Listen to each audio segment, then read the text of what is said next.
Hi, I'm Russ Movies, an independent filmmaker and actor in New York, and in between the chances I get to do my creative projects, I love to sit down and talk with other artists to see how it is they do what they do, how they take art and use their craft to reveal truth to an audience. So in this series of conversations, you'll meet some people you may recognize, some people you won't recognize, but they're all independent artists, and we'll get in depth in a long-form conversation to see how it is they do what they do. Welcome to Art Craft Truth. This time on Art Craft Truth, we once again go behind the scenes of show business to see the world of casting. For over 25 years in New York City, Judy Bowman has been a casting director for theater, film, and television. And she shows us how casting directors are really a part of the design team and the production process of any particular project in any of those mediums. So I hope you enjoy this, Judy Bowman. So how you doing? Nice to meet you. I don't have my casting uniform on. What's your casting uniform? Usually a blazer and a t-shirt. Well, this is pandemic version. Okay. Yeah, this is my pandemic. Yeah, you look very relaxed. Yeah, it's fine if everybody else looks casual. This is like super casual. So welcome aboard, Judy. Thanks for coming on. All right, so you come to me. First of all, this is fun for me because I think I've talked to more casting directors on this than I do as an actor. So I never, I don't think I've talked to this in depth with a casting director in my entire career as an actor or filmmaker. So this is actually fun. I get to see all this stuff on the other side of the table. And you come to me from Brett Goldstein, and Liz Ortiz was also from there. So you guys are, is it like, because I asked this of Liz and she was like, nah. But is there do you guys all know each other and kind of mix and match and share a file or two, or how's that work? Yeah, I think when we spoke initially, it used to be that nobody really spoke to each other. Although people had their friends and favorites, and I suppose people referred work to each other. Okay. Who knew each other. But I feel like it was pretty separate, especially with gender and, if you were gay or straight. Interesting. I feel like gay men supported each other and gay women knew who each other was. Huh. But casting directors when I was coming up were very tight-lipped, secretive, competitive, and, didn't share with each other what they were working on, who they were talking to, what they were charging. Why? Well, I can see the charging part, but what is the, what am I missing? What's the part that needed to be competitive, like poaching people's casts, or what's... I think it's ownership, and I think it's clients. I think, if you can say, oh, John Jones has been casting for this theater or with this producer, and I guess potentially you could find a way to meet with that producer and find out if they're happy or not. Like anything, there was just a certain amount of competitiveness, or I think at times bad blood, where someone maybe cast an early production of a show, and then the production moved, and those producers hired a new casting director, and maybe that new casting director wasn't as gracious or responsible, didn't reach out to the original casting person, or perhaps took credit for things they didn't do. Gotcha.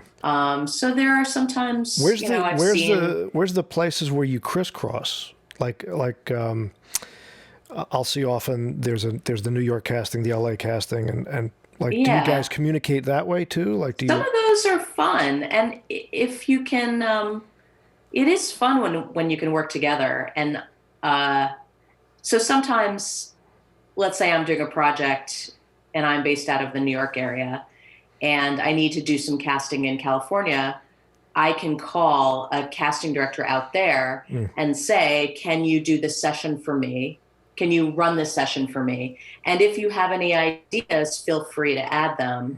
And we can either work together, or some of us are really happy to help out another casting director. For example, there are some bigger casting directors in LA who often use a New York office. And we're very clear that LA casting office, that it's their project. But, and we often get paid by the studio.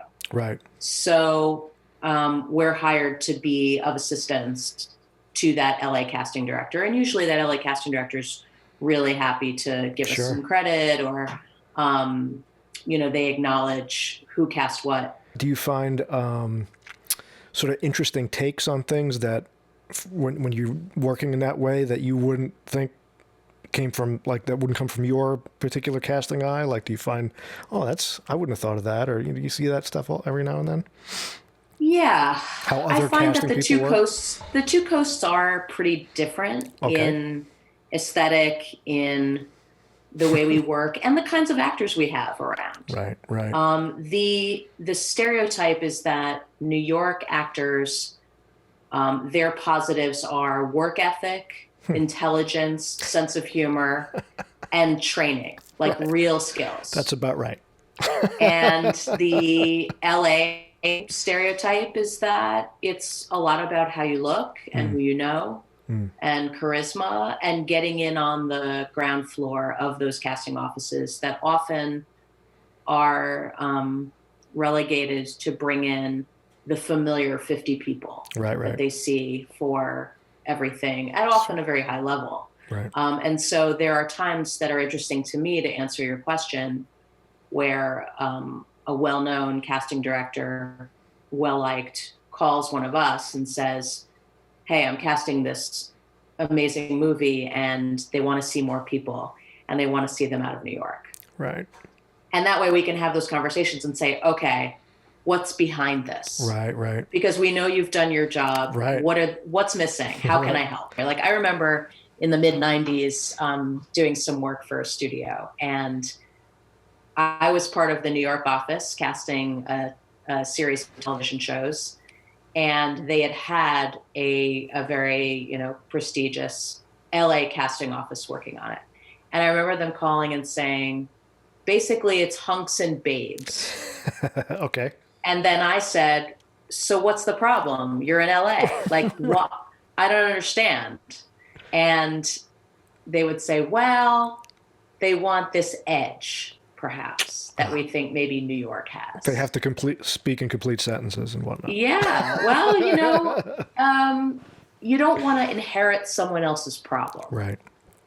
And if it seems obvious to you and they're not finding it, what exactly is missing? Right. And that way we can just cut to the chase, and I can say, okay, I'm going to do basically what you did, but like keep that aesthetic going, but maybe have people who have a really sharp wit, or are maybe a little bit intimidating, or have that New York edge that you're looking for, that more urban quality, meaning more from the city, more grit, more, don't mess with me when I walk down the street kind of attitude. Little gravitas that we carry over here. Yeah, absolutely. More indie, perhaps. Yeah, exactly. So that's interesting. I'm going to jump around the timeline quite a bit here as I do.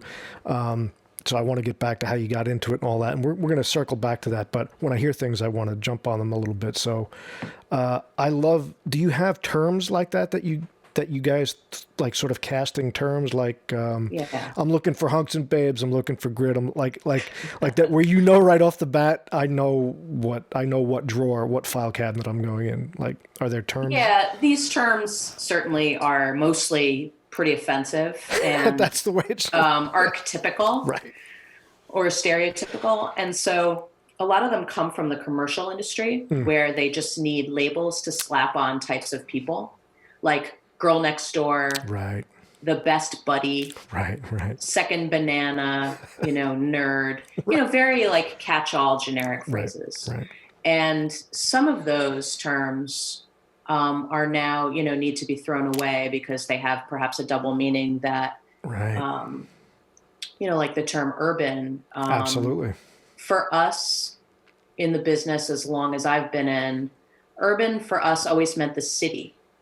Like an urban environment is a city environment. Right. Whereas suburban was a big town in like Westchester, Connecticut, New Right. Jersey, Right. certain kinds of houses.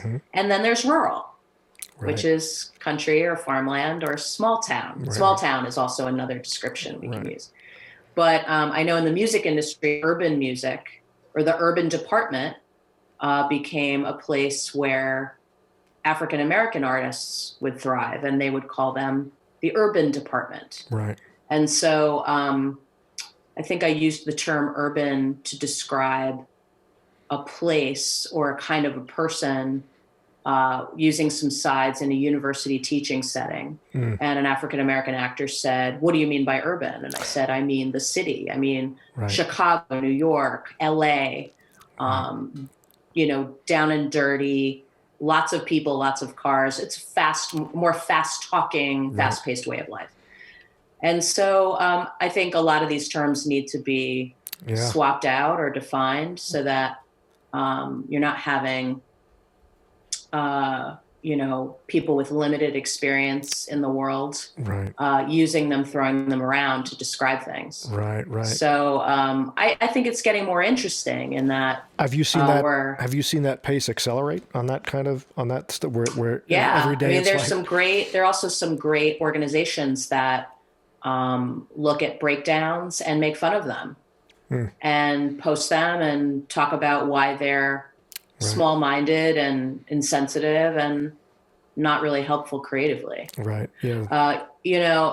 There are times where I've worked on projects where a writer or director or producer would send me a character description and all the roles would say Caucasian or white. And I would say, "Do you really want this? Is this really necessary? Like, why do these all say white?" And they say, "Oh, we just put that. We don't." Wow. That was like the default. Yeah, it's just. And so, so many things are changing for the better. Absolutely. Right now.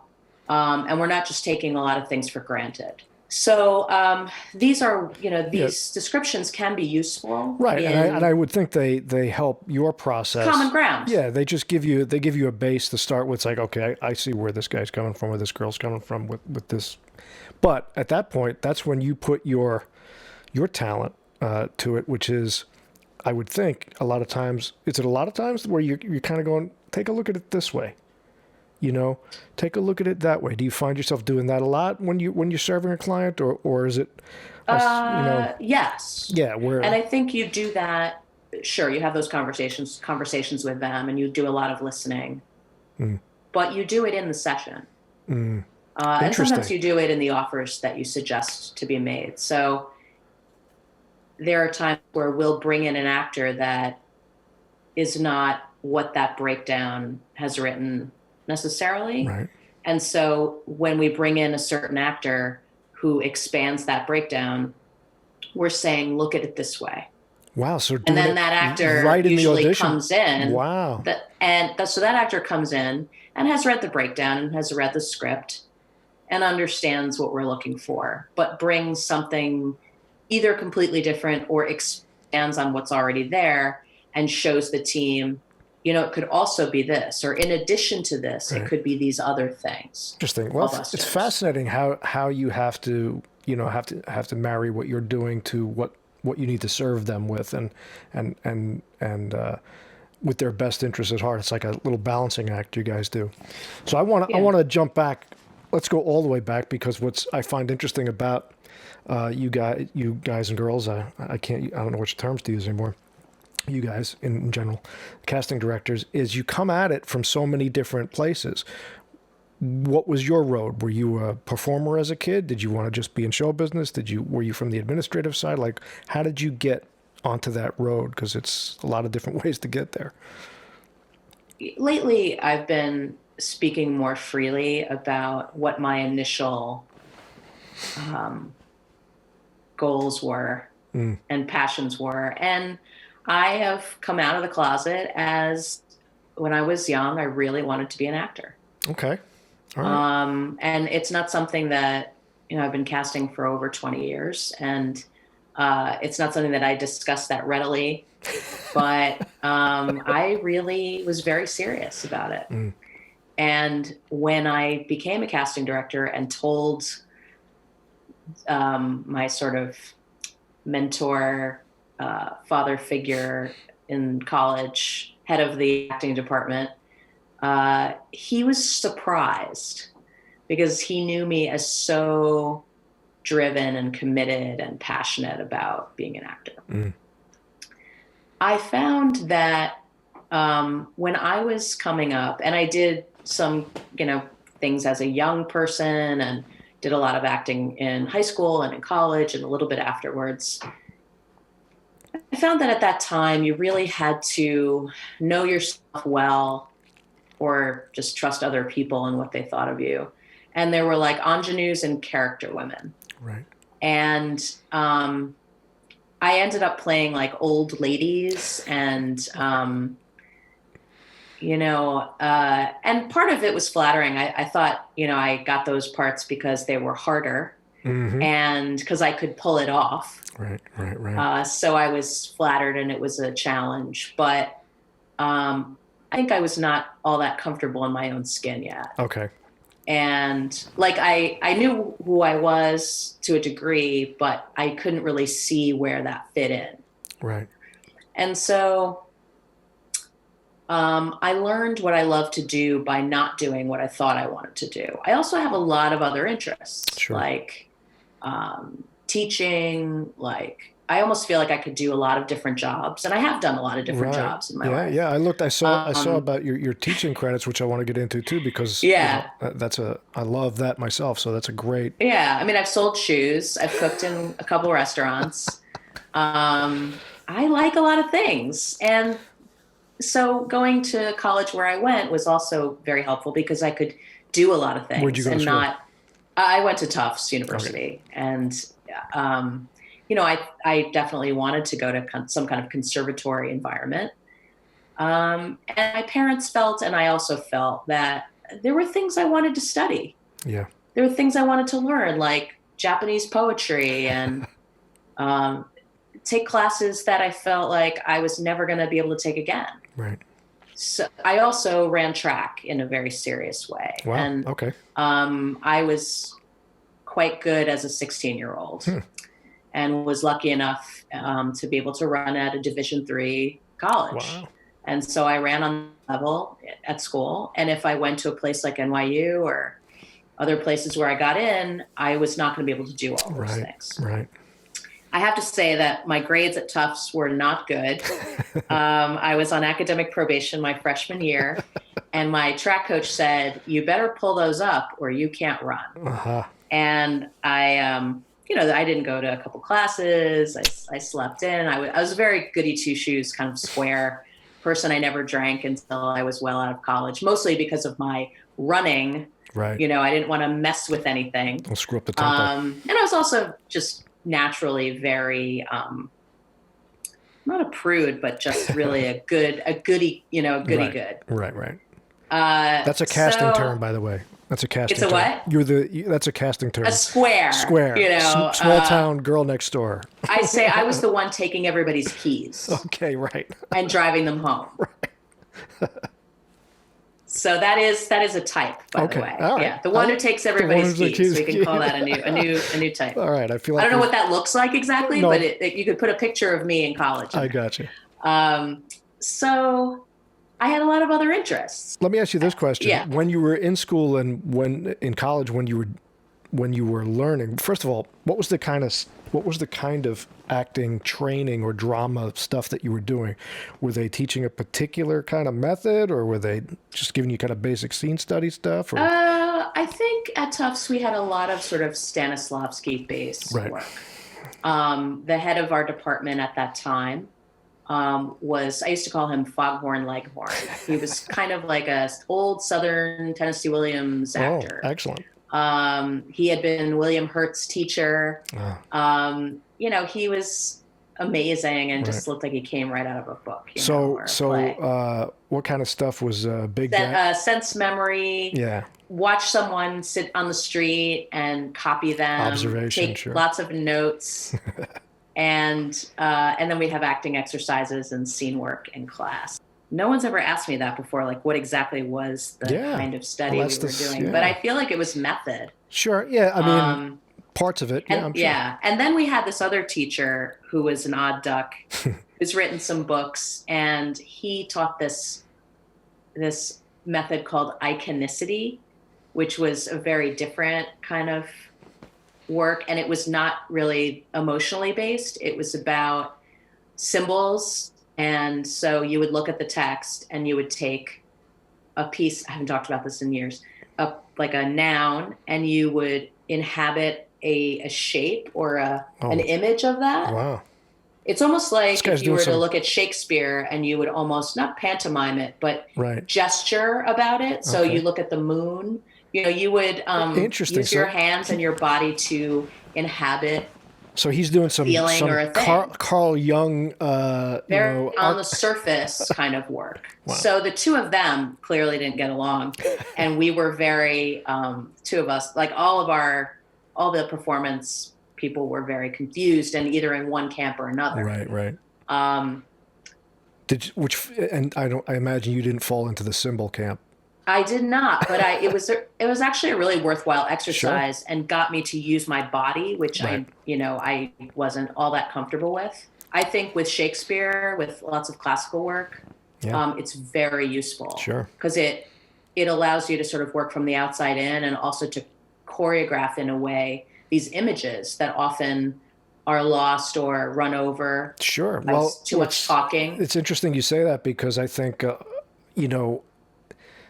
with Shakespeare, there is no subtext. The text is the text. It's not like modern writing. It's if you're going to do it, you're going to do it in Shakespeare. So that would be helpful in building from the outside in, rather than trying to find some sort of character work where you wouldn't want to do that in Shakespeare. You play that text and play that meter, and the argument kind of makes the thing happen. So if you're moving, that's interesting. So you can also bring it down. You can also make it smaller. Yes. Like it doesn't have to be the kind of Shakespeare where you're on like a soapbox and showing so much. Right. But it gets you to explain as you speak. Right. So you didn't. Useful. So you were flattered playing the old lady character parts. But what were the stuff? What did you want to do? Like what did you get to do that you liked, and what were the stuff? What were you looking to do? What was the stuff that turned you on? Well, I think I was probably maybe a young leading lady. Was a little bit in the character mode. I think there are parts now, and there's point of view now that the kinds of roles that I would have played are written now. Mm-hmm. Yeah. And the old lady was interesting, but also we did Alice Childress's Trouble in Mind. There was a student theater company. There were a lot of those because there was the main stage, which was like the big fancy productions that most of the seniors got into. And then there were lots of offshoots of student theater organizations. And one of them was started by my colleague, Robert O'Hara, who's an amazing writer and director, very well known. And he started a company called the Black Theater Company. And we did Trouble in Mind, which is about an interracial theater company putting on a play about slavery. And our cast itself was interracial.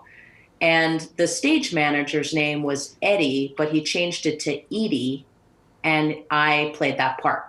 Okay. Of the white stage manager. Okay. And that's a part that, like, I know, like, if I said stage manager, like, do it like a stage manager. Right. Someone could inhabit that. Like, do it like a yoga teacher. These are these labels we're talking about. I could probably conjure up, and it would be funny. Sure. We all know lots of stage managers. They're very organized. Yes. And so I got to play that part, but she was like a mediator in some ways, but also stuck between the cast and the director, with the play and the play within the play. And so it didn't matter who I was. Right. I was just a person. Right. And that's kind of where we're in a situation. Right. And that's I guess that's the hope for everything now, is to kind of get to that place where it's just like, this is just a person in a unique and extraordinary situation and dramatic moment in the writer's mind, and it can be anybody. It could be anybody who plays. Yeah, and we don't, these conversations that I feel like we used to have about, well, the piece is about a family and the family needs to look alike. Okay. And using those things as a priority over talent and skill and Sure. excitement and creativity. My family, families don't really look alike. Right. And also, like, the man isn't taller and the woman isn't shorter. So I'm just not interested in those things. Right. So when people start talking height and hair color, I just don't really care. Right. When you find great, talented people, you don't sit there in the audience and go, well, their hair color is different from their siblings' hair color. That's how it is in the real world. Right. It's just focusing on the wrong things. Right. And I'll tell you, the one thing I'll say about this business is, in context to the rest of the world, it is making the most sort of strides in that sort of diversity direction, if you want to say that. You turn on any television commercial now, it's one after another is either interracial or differently thought than it used to be. So I think, and certainly every original programming from Amazon to Hulu to Netflix to whatever, the casting is much different now than it was even 5 years ago or 10 years ago. So I think that kind of seeps into the collective conscience, and then people just move on, and we can just do stuff. Yeah, you don't have to think about it all the time. Some people have said some really interesting things to me, which I always hold dear, because I can suffer from getting very specific about what people want, because that's part of my job. Is when someone comes to me and says, I really want great actors and I want them to be this or that, and I've written this thing and I would love them to fulfill these qualities. I find it easier most times, and that can change, but I've often worked with very strong-willed directors. And so it's partly what I like and partly just what I'm used to. Right. And so I'm used to someone saying, this is what I want. This is the goal. And then me fulfilling that goal is very rewarding. And sometimes I've gotten caught up in, well, but he's the older brother, so he needs to look a few years older. Right. And a few directors have said to me, let's say a couple, one said to me once, the audience will believe what you tell them, which I really had trouble wrapping my head around for a while. Because I was like, well, that's not exactly true. Like, there are times that you do sit in the audience, few, and you say, I'm confused. I don't understand how that person goes together. But, perhaps that's the direction of it all, or the lack of writing or explanation, or you weren't paying attention.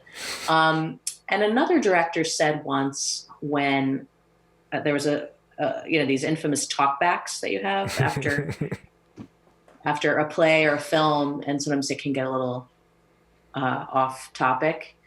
An audience member was saying, well, the lightning that was happening in the scene, that would never happen. Like, that's not reality. And this director said, I don't come to the theater or see a movie to experience reality. I come to the theater to go on an adventure, and to have my mind be challenged and go on a ride. Right. And so I don't need everything to make sense. And by the way, the lightning bolts happen in the script at those exact moments. Right. So if you have a problem, you could take it up with the writer. So we don't, or you leave a film or you leave a theater and people say, well, I knew that was coming. Right. I predicted that a mile away. We're not there to solve a crossword puzzle. Right. We're there to have an experience and go on a journey. And I don't need, when I read a book, I don't need it to be a biography. Yeah. No. Although I read a lot of biographies. And there's a lot of different ways to get to the same goal. Cinematographers have different ways. Actors, there's a zillion different ways to present the story, and that's ultimately what it's about, is the story. And that's different from when a writer has written a piece for their community Right. and has said to me, I need 3 actors who speak Punjabi, or I have written this piece for my Latin American brothers and sisters, Right. and I need those actors to be represented in that way. Sure. And so to say, well, we're not doing documentary casting, that's completely different from honoring the writing and honoring the experiences of those actors. Sure. And that's a discussion that I think everyone is having about what is enough, what is correct, Right. what is authentic. I also saw, I was in London just a handful of times, and I saw Billy Elliot there on their version of Broadway before it came here. And there was there were various Billies who play the show, and the Billy I saw that night was an Asian actor. Right. And not once after the show opened and you see everybody standing there on stage, you don't then spend the whole time watching the show going, why is this boy Sure. Asian? Right. Is he adopted? Right. You don't think about that. Right. You watch the show and he's a boy. Right. And so I think we are having good conversations about also about what it looks like to have maybe just one actor of color Sure. in a full cast of actors who are white. Right. And there is also a spectrum of actors within those communities of complexion. Sure. And, Absolutely. so, there's a lot that goes into it. Yeah, but I'm curious. Do you think, and this might be controversial, does it go the other way? Like, in other words, there was a time in Hollywood where every American Indian was an Italian guy, in the 50s, and every, Asian was a Charlie Chan makeup or something. I mean, you can't do that stuff anymore, unless you're Robert Downey Jr. in 2008 or something. You can't pull that stuff off. So, I wonder if that same Billy Elliot metaphor doesn't apply the other way anymore. Correct? Like, you wouldn't have, unless it was kind of a themed thing. If you did a reverse Othello or something, I can't imagine you could do it that way anymore. Where I don't think you would or should. No. Some of these questions come up where high schools want to do In the Heights, and perhaps that high school has no Latinx young people in that high school, and so that's a discussion they're having about, is that okay? Right. And Lin-Manuel Miranda and Kiara Judys are saying it's okay, or not saying it's okay, or Stephen Adley Girgis is saying this role was played by a Black actor or a Latin actor on Broadway, but if you do it regionally, that role was not written in particular for an actor coming from those cultures. So it can be many things. Interesting. It's Rajiv Joseph also is saying, with Guards at the Taj, those 2 actors don't have to be South Asian. Those actors can be Arab, and those actors can be Persian. They don't have to be 2 Indian actors. Right. It's a very interesting water to navigate now. Sure. As the arc of history bends a little bit and things change. We're at that sort of inflection point where we're trying to figure out and discover and make sure that things are represented correctly. And in your job, you're kind of right at the forefront of that, because what you're presenting is human stories, serving artists, and your job is to help put a face on those things. So you're right on the tip of the spear of that stuff, which is fascinating when you think about it. Casting directors are right on the edge of this sort of changeover in the world, which is interesting. So let me go back. Let's get back to your particular journey and your particular road. So what's your first involvement with casting? Do you become like an assistant somewhere? Are you part of a theater company? You get on how did you do that? Like, how do you even do it? For me, I went to work for casting directors. Okay, what was it? I started at a talent agency. Okay. When I got out of college, I had a friend from the drama department there who heard from someone else that there was an assistant opening at this talent agency. And so I thought at that time, I was still interested in being an actor, but was also interested in doing a variety of things. It wasn't like the only thing I wanted to do.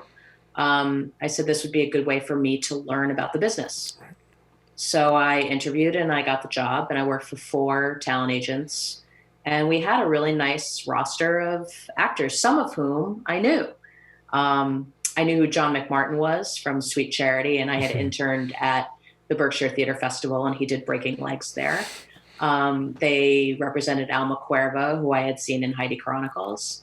They represented Maya Dillon, a lot of really, Jamie Sheridan, a lot of really wonderful, Jonathan Freeman, some like great musical folks. And I knew who a lot of these people were. So it was exciting. And I had a Rolodex and I had an electric typewriter. And my job was to type up people's resumes and go pick up scripts and call the messenger to deliver scripts to the actors, leave the scripts outside the door in an envelope for them. That's great. And type up the submissions to the casting directors of those actors. Okay. And, pack up the package. I would check the fax machine when I got in the morning, and all of the breakdowns would come out through the fax machine and replace the fax paper. That's great. It was another time, answer the phone. Absolutely. I actually decided to leave there because I both wanted more experience and more responsibility, but I also didn't want to stay. Right. So I said, what can I do that would be more than what I'm doing now? And they said, well, you can file the equity contracts in date order. So when those contracts come up, they could renew their contract with that actor.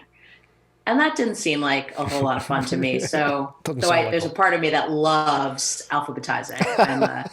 I'm a Virgo and detail oriented, and I love those kinds of things to be. That's why you got that stage manager part worked out really well. That's right. So I just gave my notice and started, back auditioning. I worked on a Harry Condolian play, who was a guy. I think he was friends with Larry Kramer. He was an interesting playwright. He died of AIDS a number of years ago, but he wrote kind of Beckett-y kinds of pieces. And I did that on the Lower East Side, and it was good. But, the auditions I went on, I got some of them. I just really could not support myself. Sure. And I was waitressing and doing all those things. Yep. But I did like working. I liked the work at the talent agency, and I sort of was bitten by the bug to work behind the scenes. Right. And I ran into a casting director at the local video store. And it was not Blockbuster, but something like that. Right. And she said, oh, hey, what happened to you over there? We missed talking to you. I also had really nice conversations with casting directors on the phone when I was at the talent agency, where they would call and say, I have appointments for these actors you represent. Right. And I was out seeing theater 5 nights a week. And wow. I would say to them, what about this actor that we represent, that we submitted? And they'd say, well, what about them? And I'd say, well, I just saw them in this show. And if you're seeing that other actor, they're similar to them, but they're great. And I read the script. And they'd say, oh, you read the script? Wow, see, there you go. And, very often, like, an agency will get a breakdown, but they don't have time to necessarily read every script. Right. That is involved with it. And so that's why those descriptions are important. But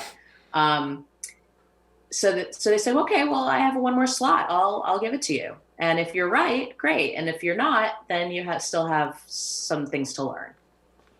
And then I was like, oh no. Were you right?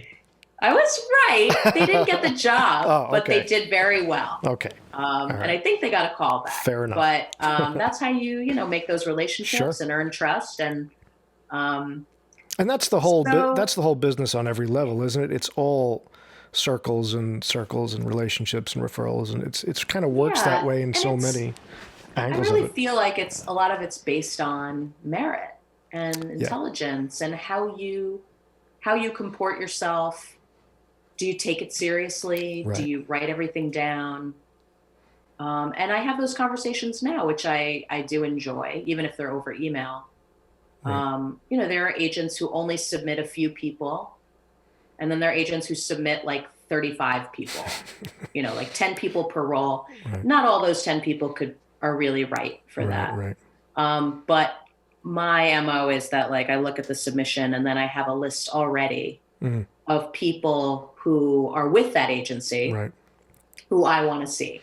And so some agents have said to me, or I'll say to them, well, why didn't you submit on that? And they'll say, because you're going to ask me for the people you want anyway. Right.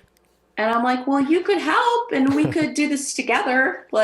So I think they were a little annoyed. So I try to take their submissions now maybe more seriously and really look and say, well, why did they submit those people? Right. It's not just all up to me. Right. And that's letting go of control and saying, let's collaborate, and I should collaborate as well. Right. And I think there's this sort of, I always felt that there's like these strata in the business, like any business, but there's, a real thin layer of super talented people and a thin layer of really shitty people, and everybody else, there's a lot of talented, hardworking. So once you get into that middle gray, it's like, do you want to work with them? Do you want to be on the set for 12 hours with this person?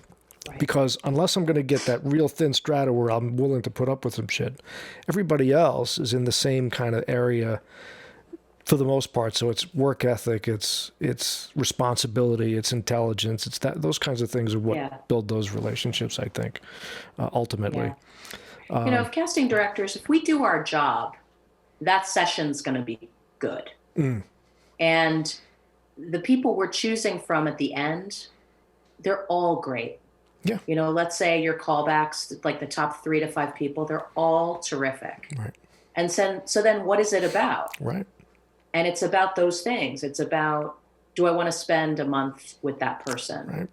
Does that person have creativity and intelligence and insight and thought? Am I going to have to tell them where to stand and what to do every second? Right. Or are they self-sufficient?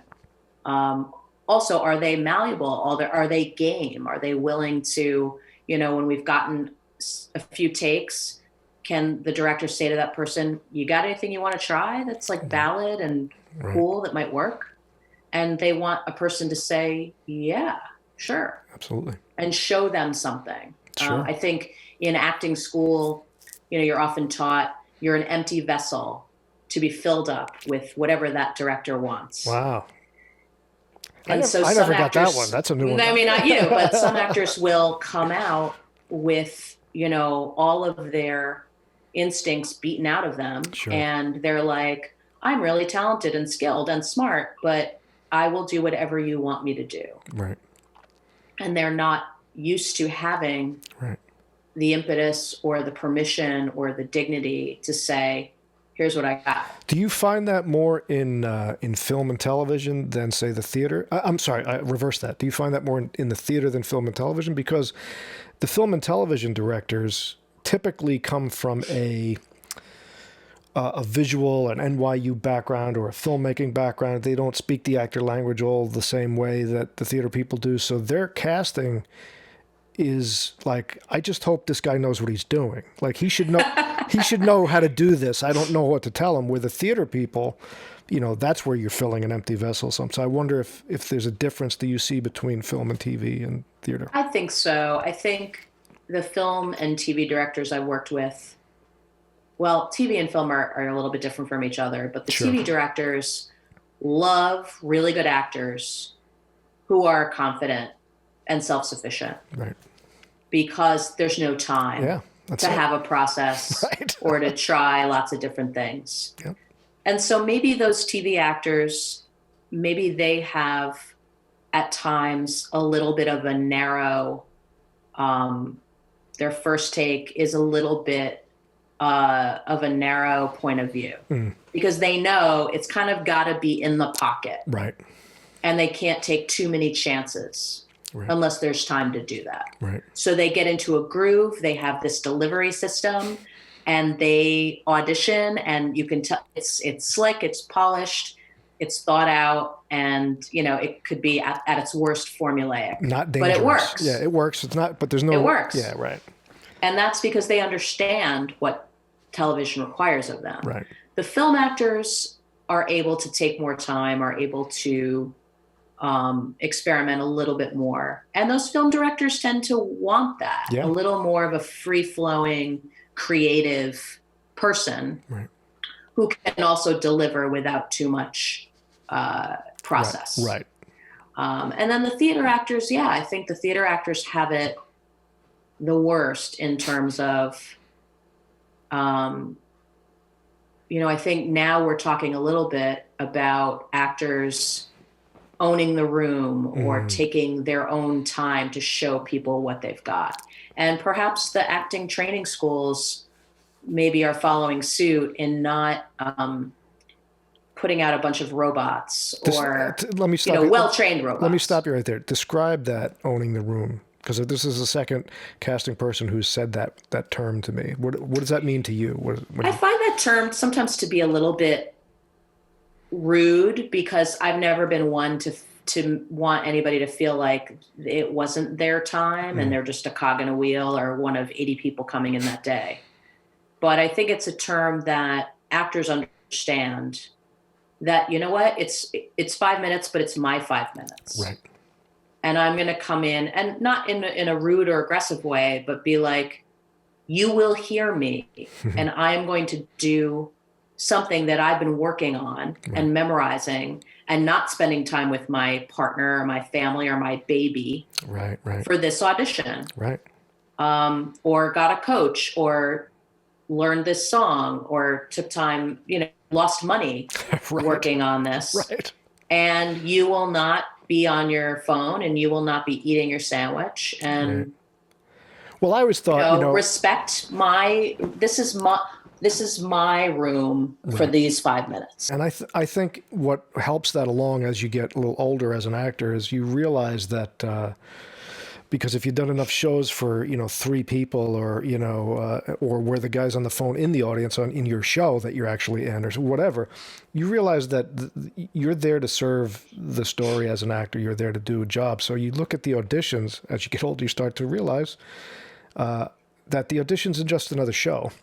And it's like, I'm going to do the best show for my 5 minutes. And, whoever's watching, if you get what I got, that's great. And if you didn't, it didn't. And you get satisfaction out of that as an actor. And I think, to me, that's what owning the room always meant. And I think theater actors probably just training wise probably are better at that. So did you start in the theater as a casting person? Like, did you start casting theater? That's interesting, because what is the theater casting is it different than other kinds, or is it like? I think it is. Like, did you cast for seasons, or did you cast for shows, or? Well, there's like a process that happens time-wise with theater where at the beginning of the season, you're supposed to do an equity open call. And so you have those open calls. And as you go through the season, theaters generally want you to, they've also got a lot of other things going on. So with the shows that you need to cast, they also maybe have shows they're bringing in, or some music happening on their stage, or educational programs. So they sort of dictate the timeline. Right. So let's say, there's a casting director I know who has several regional theaters. I don't know how she juggles it, but, she's got various shows at various times through the year working, casting. So the directors are usually different. So let's say you have a theater season, and then you have maybe 3 different directors you're working with, or 2 and 3 different writers. Wow. So like anything, it's just more. Yeah. I know when I worked with Actors Theater of Louisville from like 93 to 2000, we used to joke, they were like my period, the 2 weeks before were horrible, and then they came, and then it was over. And then they came every month. So that's awesome.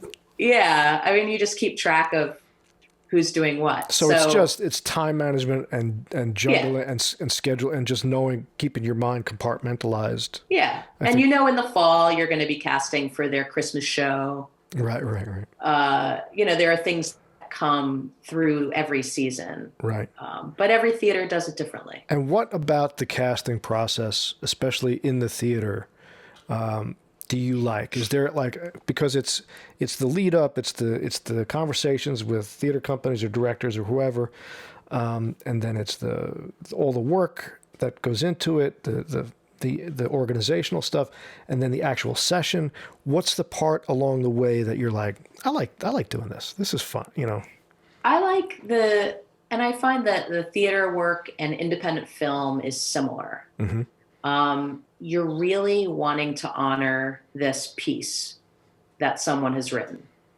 And that is really at the forefront of what you're doing, is what is written here and how can we elevate it, expand it, honor it. And so those conversations running up to the auditions, and the auditions are kind of the end of our process. Right. All that prep, reading again, talking to the director, talking to the writer. What did you mean when you wrote this? What does this character represent? You know, that's fun. Yeah. I guess dramaturgical, creative discussions where, like me splitting hairs about, you know, it's us selling the project to agents and actors. Right. And if I don't understand it, how am I going to sell it? Right. Right. Well, there's this play and this guy comes and he does this and he says that. And it's kind of like a family drama, you know, and the actors are like, okay, like, this is not why I went to acting school. You know, they also want to work on something great and interesting and original and fun and well done. Right. So, but there's also like a lot of development that may be happening with the film or with the play where that writing is also being worked on. Right. And so we, as casting directors, as a representative of the project, have to also fill in those gaps or explain those gaps and be able to say to an actor or an agent, this is a new play by an extremely talented writer and it's being worked on, or we're doing an early workshop, right, or we're doing a workshop with the hopes of a production, or we're going into production and there's going to be a lot of changes in the material. Yeah, and what's interesting, what I'm learning even more now talking to you guys is that what I didn't realize is that, you know, really the weight of the thing, the offer is coming from you. You're the one who's selling it to the actor or the actor's representative, who's getting that, to get them on board. And particularly on these small projects like the ones I've done my whole life and the ones you've worked on, it's like, there's no money. How do I get this name? How do I get, that falls a lot on your shoulders. How do you play those angles sometimes? Do you have to kind of go get this one attached to get that one is it all kind of? Well, yeah, as long as we understand what the hook is or what the pitch is, right. If I understand why I'm doing something, okay, I can very easily tell an actor or an agent or anybody I need to. And so there are also pieces that don't read well, but that are great, or that maybe I don't understand upon first reading. And so it's those conversations with those filmmakers or with those directors or writers that helps us to sell it. Right. And if you have a certain reputation in the business, actors will trust that you're working on something good or you won't be working on it. Right. And there are sometimes where I'm working on something maybe, how do I describe it? A little bit like simple right. or commercial in some way that's not original. Mm-hmm. Like we've read thousands of things with this kind of a plot. Sure. And so actors have said to me, why are you doing this? As I have said to directors, there are directors who've recommended me as a casting director for a project they're directing. And I've called them and said, why are you directing this? And they'll say, for the money. And I'll say, got it. So, right. And so at that point, I'll just say to agents and actors, if you don't want to do it, don't come in for me. There's no hidden, right, brilliance under here. Right. If you want to do a movie, I like the director a lot. He's going to take care of you, right. But it is what it is. Right. Here's the number. You want to make some money? Right. Go for it. If you don't like it, feel free to pass. Okay. So I often have to have those chats, but there are times where you're working on something great, but it's hard to get that across. Yeah. Or it's a very heady kind of a delivery. And so there's a lot of conversations where an agent will call and go, "What is this? I read it. I don't get it." Who wrote this? Charlie Kaufman write this? What the hell is going on? They'll say, "Judy, you usually work on good things. Tell me what this is," Right. So do you find it difficult when the money's not there? When the project is like, it's like, gee, if we could only do this, but we blah, blah, blah. I mean, then it's a tough sell. But in a way, I'm unfazed by that. Okay. Like Kamala Harris said recently, "I eat no for breakfast." I loved when she said that because I feel the same way. People say no to me all day long. Right. Whether I'm working on a major television show or a big movie, no, I'm not interested. I want to pass. I don't like it. I want to be on vacation. I mean, you get the feeling sometimes nobody wants to work. That's right. And so I don't care. Right. I'll call. There have been some times where I've been like, "Really?" And then I'll say, "Why don't you like this? This is perfect for you." "Well, I don't know." And then I'm like, "Well, okay, that's fine with me." Like, because it's never right. Look, I can know an actor for many years, and I have my opinions about what they're good at because I've seen it. Right. And sometimes it's just how they digest something. Mm. And that's also really exciting that we disagree about it. Right, sure. Yeah. And, there are times where we're having a session and you bring in somebody who you think is going to nail it and they don't. And then the person who you were like, "Yeah, I'll give them a shot," looks at you. They're amazing. And you realize they just needed the thing that resonated with them. Right. For me to be able to see what maybe these two other colleagues of mine see. Right. And they just need that right combination of things. And so I think it's wonderful that we all have our opinions and all right. So what resonates with you? What, like, aside from those gigs where it's like, well, I'm doing it for the money, which we all got to do.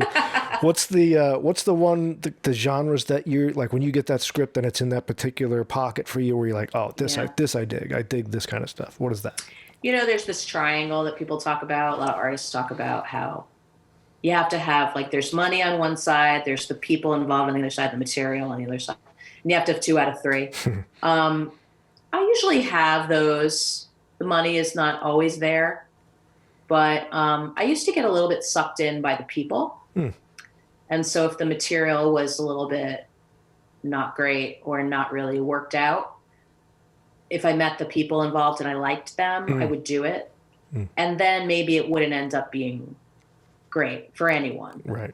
And I would look at that and go, you should have maybe put more value on the actual piece instead of getting sort of seduced by, "Well, I love these guys," or "They're great. They're really fun to be around," Right. So for me, at this point in my career, I say no very seldom. And I feel like I'm very lucky that things find me that are really perfect for me and what I do. What is that? And that is, it's usually pretty original. Like, it's not something that I've read 100 times. Even if it's like a family story, like there's a movie I did within the last few years that's about the second family of a father. And when he gets older and they start to lose him, what that's like for them. And maybe in the past, I would read about the first family and the father would leave and start a new family. And part of what I loved about it was that I had not seen that perspective before. Right. And some of the actors who I brought in, they were saying, "Oh, yeah, all these women auditioning for this part, it's the old dad role, where they're young women and their father is much older and they're losing their father when they are quite young. And it's because they're the second family." And that was just something very interesting to that I hadn't read a script about that and what that's like. So different perspectives, different, yeah, yes, points of view that you sure. yeah.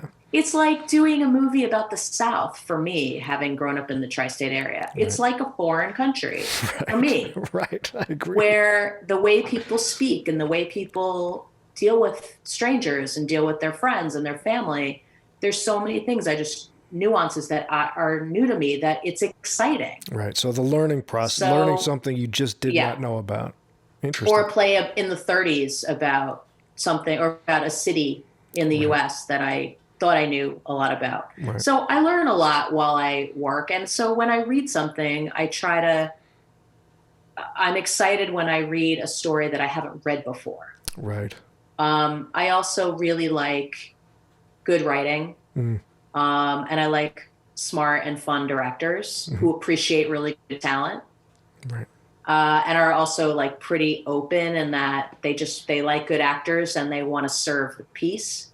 Have you seen over the course, because you've been doing this probably 20 something years, 25 years or something like that. Have you seen since 93? 93, yes, whatever that is. I can't do math in my head. So over the course, has that changed? Has the types of stories, the quality of the writing, is what comes across? Obviously, as you go further and become a more established person to where you are now, I'm sure you get different things than you did earlier on. But have you always had the chance to get those things that make you learn or I have. Yeah. Okay. I started off when I worked for other casting people. Some of them were, the typical musicals. And even then, there were some musicals I hadn't either seen or listened to the whole score before. So that's, new experiences are always fun especially when you're young. Right. But some of the plays I worked on were like Jose Rivera's early plays. People knew him at the time from the Motorcycle Diaries. But they were like plays at Louisville by Naomi Wallace and Tony Kushner. And I worked with Marcia Norman on a new play of hers. It was Humana Festival. It's all these amazing playwrights. Right. And then, I worked with Robert Woodruff for a while on some Edward Bond plays and some classical stuff. And I was very lucky in that I got to work on a lot of really interesting stuff. Right. So, and then, I worked on some commercials in there that were totally amusing. Different world, yeah. And also a little bit of a learning curve, too, about how you do that. If you come from theater. This is the craft part of this conversation that I want to get into. So what is the difference? How do you do that commercial work? Why is it different? Well, I've learned doing commercials from a couple, but maybe one specific casting director. And in a way, it's even more, it's freeing in that you can see lots of people because the auditions are not that in depth and the client is not there. Right. The director, the writer, no one's there but you and the actors. Right. And so the day is pretty fun, but it's very packed. And so the idea is to see I don't know why this is, but it's to see as many people as you can during the course of a day. Right. And sometimes it goes on for weeks. And we're not talking about like the bite and smile kind of, where there's actual text. Sometimes they are, okay. But there's usually copy. Okay. And you know what it is? It's like you have people in for theater or for an independent film. And then you see those same people at the commercial audition. That's got to be great. And they come in and they're like, hi, I have my grasshopper outfit on, and you just have to laugh because it's not, as they say, it's not rocket science. No. But there is an art to it. Like seeing those people who, like, let's say, you get a little bit of this fangirl thing happening when people who you've seen on Broadway or who you've seen in a major television show who will never come in for you for a theater, come in for like some commercial for bananas. And you're like, oh my God, that's so-and-so. They're sitting in the waiting room, Right. And usually that casting director you're working for is like, yeah, I mean, it's because they're going to make like $300,000 on this bananas commercial. That's right. But you know that actor probably thinks the banana commercial is silly too. Sure. So the stakes are low, except for the money that you can make. But they're going on lots of these, so it's not like this is the only commercial they're going on. But you get a little like, and then you get also like, well, why will they come in for bananas and they won't come in for like, I know, but none of us signed up for that. Yeah, right. Exactly. And so you feel a little like, that's cheap. Like, that's cheap. That's like sell out, you know, like, or like there's an actor who I knew, who I loved, who did a lot of Broadway and a lot of movies. And at some point also, some people just say, no more theater. I'm only doing voiceover or something. And I'm like, aren't you bored? You know, like right. But they have a life. Yeah. There's a lot of different. Like they have kids and grandkids and right. they take up the fiddle and they're happy. It's nothing to look down on. But I think, you know, when you're starstruck and you're young and you see how could you went to Juilliard and now you're doing voiceover, you know, there's just something like, what a terrible end, you know, that must be. And for them, they've done so much that what's left to do. And in a way, it's a painless way to stay in the business. And you know what? Some of it is fun. Yeah, and you gotta put food on the table, and there's all you know, different ways to do that stuff. So it's you shoot for a couple days, and then you get these residuals, and you can buy an apartment and then start a theater company. It's a good gig, exactly. So it's a great means to an end. And I say to many actors, like especially theater actors who want to do film and television, right.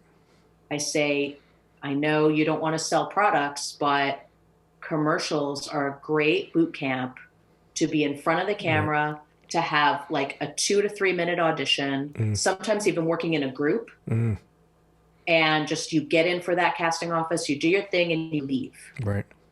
And it's a great way to just throw everything away and like go back to who you really are and kind of have fun and do something silly. Well, I have a question for you because it's something you said struck there for a second was voice casting. Is that different for you? I mean, that's a whole other skill set. It's a very specific niche in show business. So how do you do that? Of course, I have done quite a bit of it. Oh, yeah.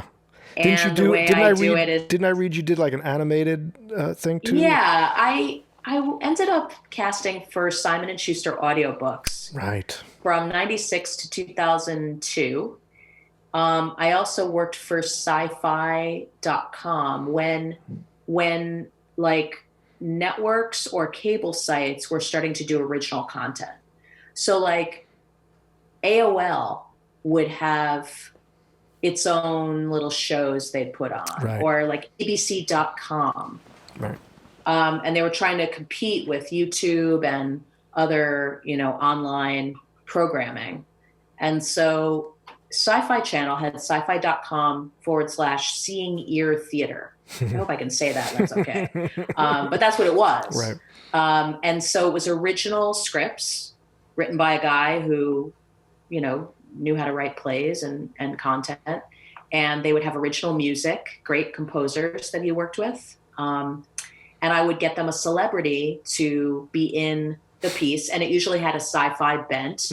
So it was like Tim Curry, Campbell Scott, Luke Perry, and Gina Gershon did one of them. So at that stage, are you just casting a celebrity just for a celebrity, or is there a voice thing you're looking for where you like? Yeah, with the sci-fi.com and with Simon & Schuster, it was often well-known people, but especially with Simon & Schuster, they often needed a specific dialect. Okay.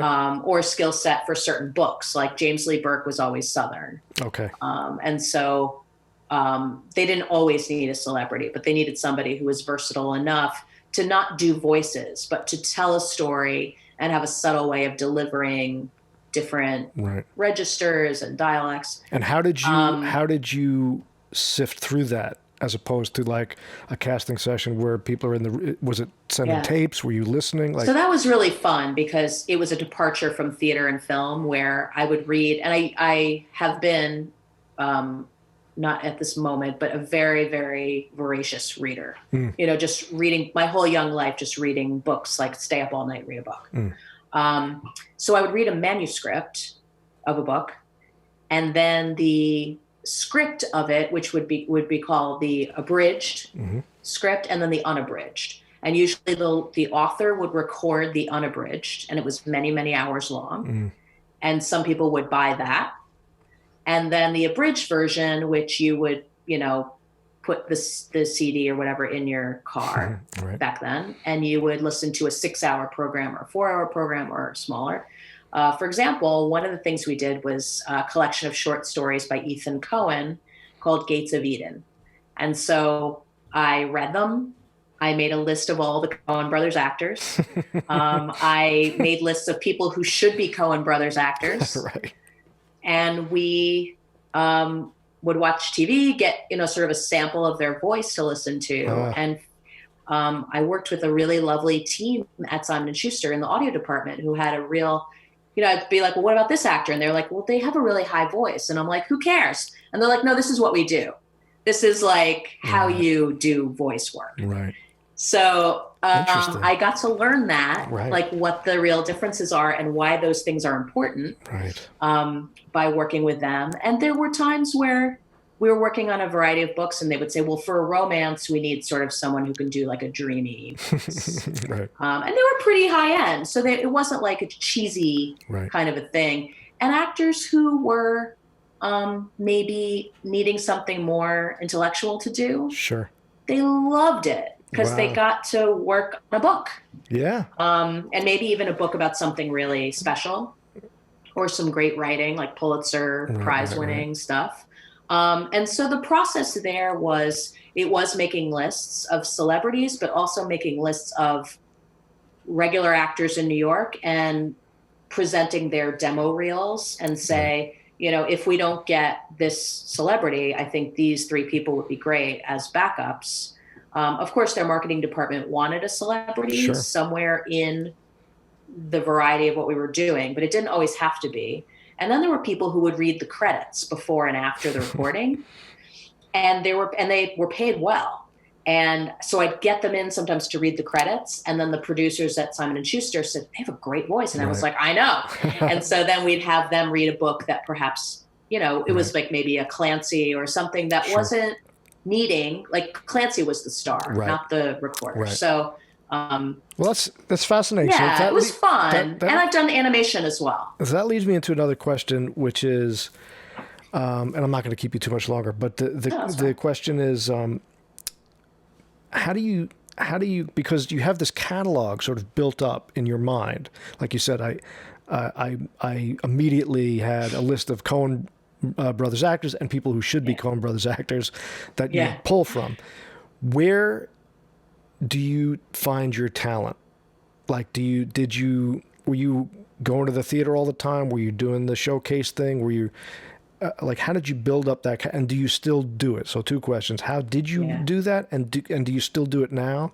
And is it tougher now, especially now the way we're, you know, locked down and everything, and you can't get out and do the same thing? Like, how do you find the people?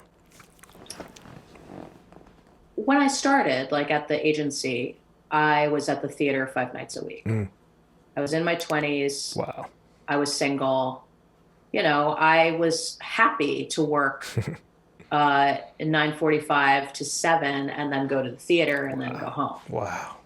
But as you get a little bit older and you start getting a little burnt out by that, you stop going as much. But you go to film festivals. I have always watched a lot of television. I feel like, you know, it's my job. So I don't watch shows necessarily that I love, but I watch them to laugh and see actors that I know on the show, but also to get to know new people.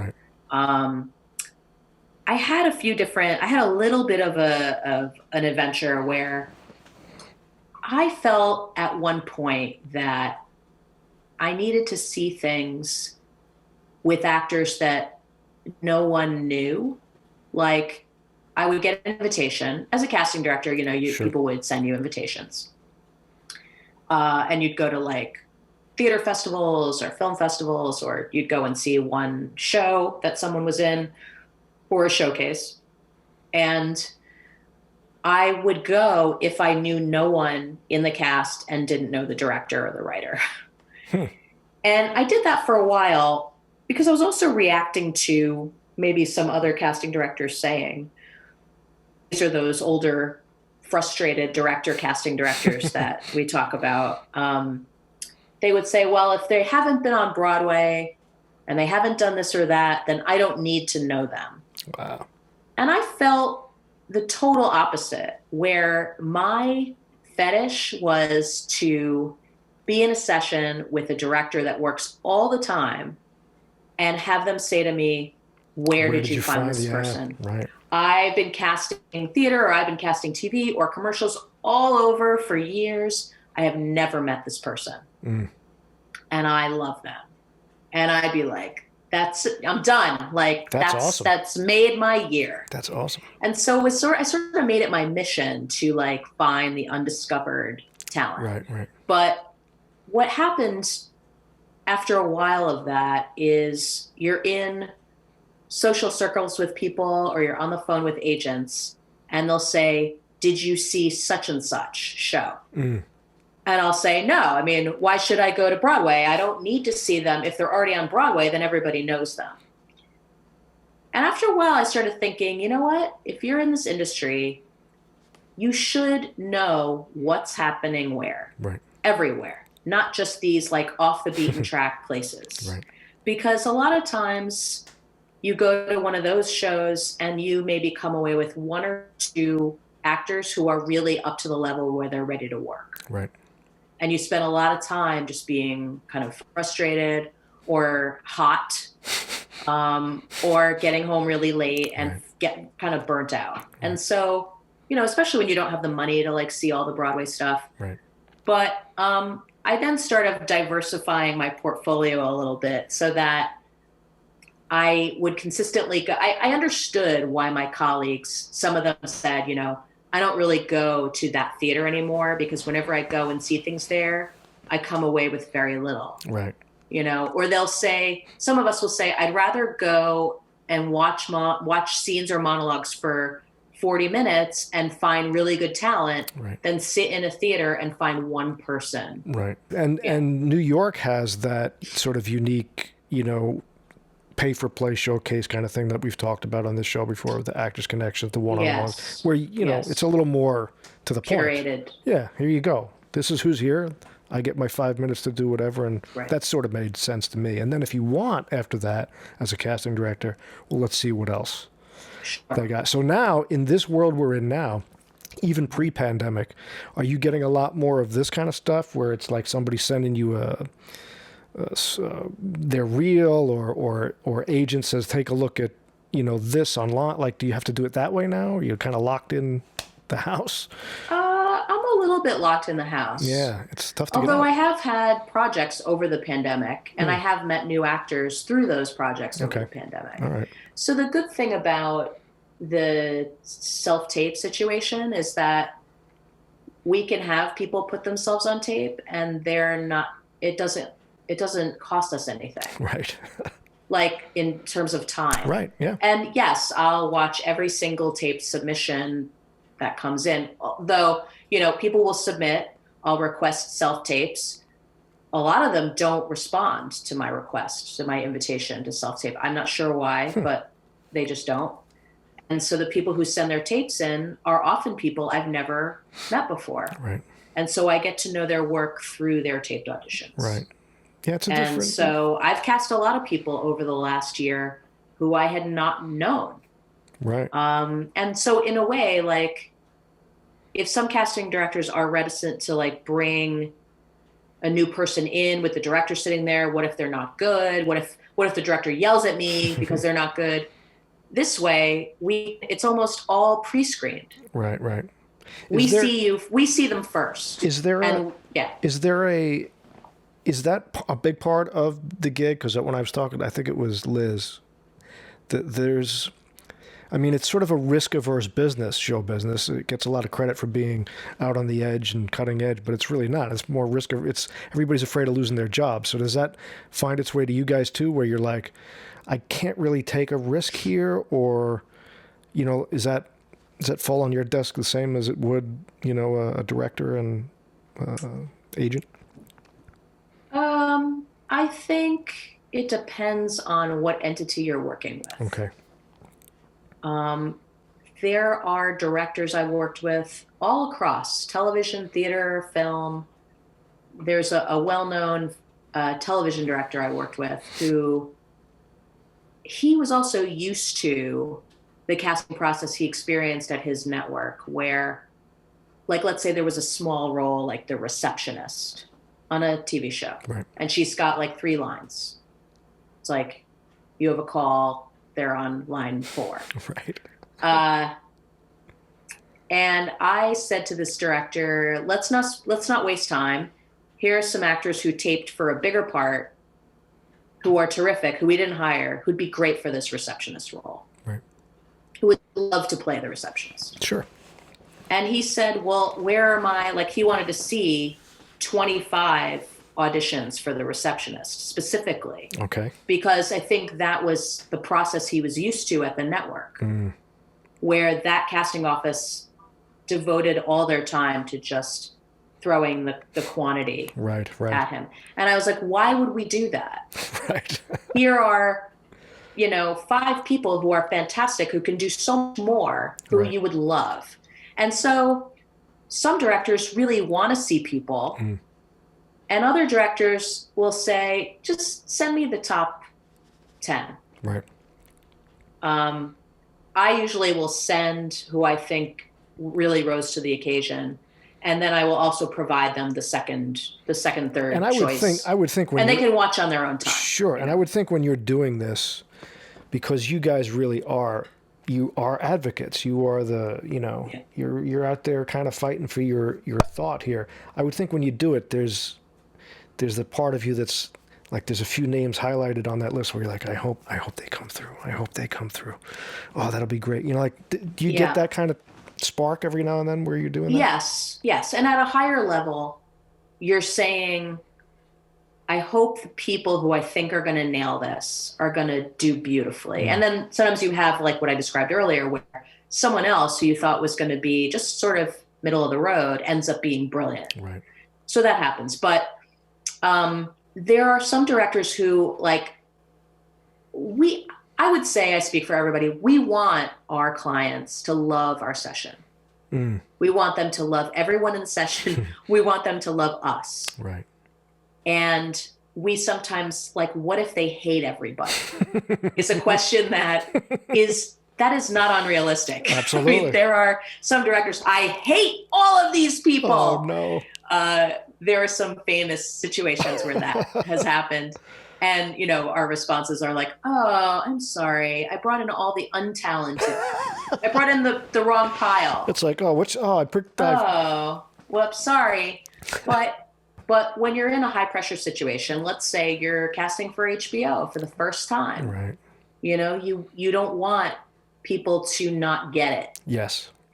It's always interesting, and it's never what you predicted, which is also part of why I love it. Right. And for you, as you described for yourself personally, you do like the collaborative, you like the people. Like if the team is good and you're all kind of invested in what you're trying to accomplish with this piece and everybody's like on board with it, that's the fun for you. It's like all the other stuff, is ancillary to that. It's And I do like the sort of through line of it. And so there are times that are hard for us as casting directors where we work really hard and intensely with this team for a while, and then it gets cast, and then they go and make the thing. And then we show up at opening night, or we show up at the screening, and people are like, who are you? Right. And, we always say we're the first people they call and the first people they forget. Wow, that's true. It's like you guys are on board right from inception a lot of times, even before. And then once they have the actors, they're like, see you later. So long. But what would be an example of, you've cast the thing, they've gone into production, they're doing it. what would be an example why they would need you, like where they call you back and like, oh, we got to bring her back for like, what is that? Well, That sounds good. through the shoot or through rehearsal, someone broke their foot. Ah, okay. Someone's parent was diagnosed with cancer. Oh my God. And they need to go help them with treatment. Someone got a bigger job, or someone's a drunk, or very often on shoot, and this is just because there's a lot of I's to dot and T's to cross. We realize we need someone to play this small part tomorrow. And we thought we had it like in the local talent pool, but do you have anybody that could do that? Or I've realized also body doubles, like things get moved around with production, with a shoot, and they'll say, oh my gosh, we need some, and I'm like, I need the height, the weight, like I don't even know who this actor is. Right. Like sometimes it's a local actor that they use that I didn't cast. Right. And I have to sort of, jump and do that. They might just think, well, they're done because they cast it. Right. We don't get paid extra if we step in and help. This is really revelatory for me because, from the get-go, being an advocate for the actor, dealing with getting the actor or their representation on board with a project, presenting different points of view to a director or a writer, director, or whatever, all these different ways of doing your job that you're involved in doing, and then, sort of nursemaiding along when problems, there's so much more involved in your job than I think people realize. It's been very revealing piece of conversation here because you just don't realize all the casting director does. So we like to call ourselves part of the design team. Like we like that. Yeah. Your set designer does everything with the set. The costume designer, I would think the costume designer would be called if maybe someone put on weight during the production or needed an adjustment. You wouldn't just do it without talking to them. Sure. So we don't want to be forgotten. No. We like to be included, and it is nice too when that team really welcomes you and your opinions and invites you to maybe the first read through, either virtually or in person. Yeah. Because they say we wouldn't have these actors. We didn't know these actors until you presented them. Right. And if we could have gotten them ourselves, we would not have hired you. Right. And it's just acknowledging that we're a part of the group. Absolutely. And not just like a service. Right. No, as much as the cinematographer or the production designer or that's why they call you casting directors. There's a big problem. Yeah, I guess. Big problem with that title, but I'm or casting person. I'm on they board. Like to I'm on board. Do you have a casting person? Right. Yeah. I'm on board with casting director. All right. So I'm just going to wrap it up here. Last couple of minutes. Sure. So, what's some of the more recent stuff you're working on that's exciting you now, if anything? Is there anything going on? I saw you did was the Amazon thing recent, the Big Dogs thing? That looks kind of cool. That looks like a New York kind of fun thing. I haven't seen. That was a New York kind of fun thing, and there's some things I can't announce yet. Absolutely, that's cool. All right. We shot that show without a platform. So that show was shot on the SAG New Media Agreement. And it was like several episodes. I would call it 9, but I think it's 8, with some great directors and a terrific writer that was adapted from some books. And season 2 is being developed now. So there's that. So I'm excited about that, but that probably won't shoot until the pandemic is really well and over. And I think that's smart. I have a feature that I've been working on that was delayed because of the pandemic that is about a time period and about music in the South. And I've got some great actors attached. And so the postponement of that film has allowed us to get a lot of really amazing talent on board. There you go. So instead of just having one great talented actor, we've got like 3. That's awesome. So, all right. So last little thing, this is one question I didn't ask my other 2 casting directors that I got to talk to. Oh, good. Which is it a, what do you think you need to have to do this job? Like, in other words, you know, if I'm talking to somebody who wants to be a carpenter or an actor or a brain surgeon, it's like, well, you really should have this sort of passion for this kind of a mind, or what is it? If somebody was like, that sounds like fun, I would like to do that. I never wanted to be in front of the camera, but I'd love to do this. This sounds like a lot. What do you need to be and have to do this job? I think you need to love actors. I think you have to have a real appreciation for actors and their talent. There is room for everybody. You know, there are lots of different casting directors who have different philosophies and ways of doing things. I remember seeing like casting directors who didn't know a lot of actors, but they would release a breakdown and set up the people who looked good. Right. I think if you know the places that people work that do good work, like reading any resume in any business sector, you know where the places are that are going to put out, you know, or do quality work. And you're also going to look at their training and teachers they've worked with and be able to pick up the phone and say, you know, how were they to work with? Or if you know that they've trained with that person, you know they're going to learn what they need to do. Right. So I think it's just a real appreciation for, I wasn't able to fulfill my dream at the time of being an actor. And honestly, like seeing good actors audition is just as rewarding, if not more. So, all right. So this is really my last question. So do you ever want to act again? Do you ever get the bug where you're like, you know, come on, just one scene, one show? I mean, it's a 3-weekend I've run. had a reader an audition, like get sick or had to go on an audition, and I was the reader here and there, and that's fun. Sure. Look, if someone, I do know somebody who like wrote the role of a casting director into their script, and it's based on me. You know, if great. it were like playing myself, okay. or if it was the right thing where they were just like, come on and do this, right. like. Well, I'll tell you what, Judy, as we wrap up, next time I get something going, I'll cast you, and I promise it won't be the stage manager or the old lady. Or the old lady. Right.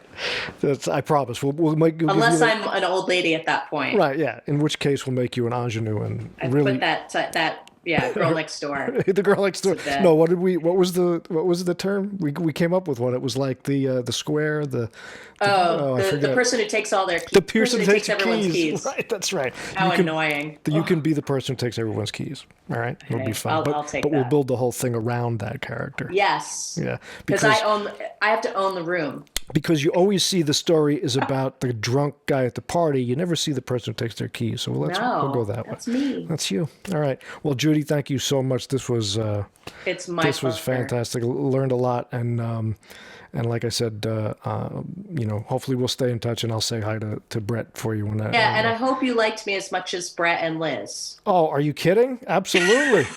Because now we're all gonna, call each other and be like, "You liked me best. You liked me best."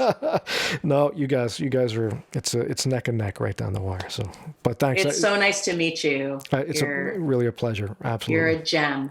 Oh, good. I'll take it. And if you ever want to talk again, feel free. And I look forward to casting you in something at some point. I don't think we really know each other either. So. No. Well, in the meantime, just stay safe and you stay healthy. And so let's stay in touch. Absolutely. It's a pleasure to meet you, and thanks for everything. Thanks for this. I really, really appreciate it. Yeah, All me right. too.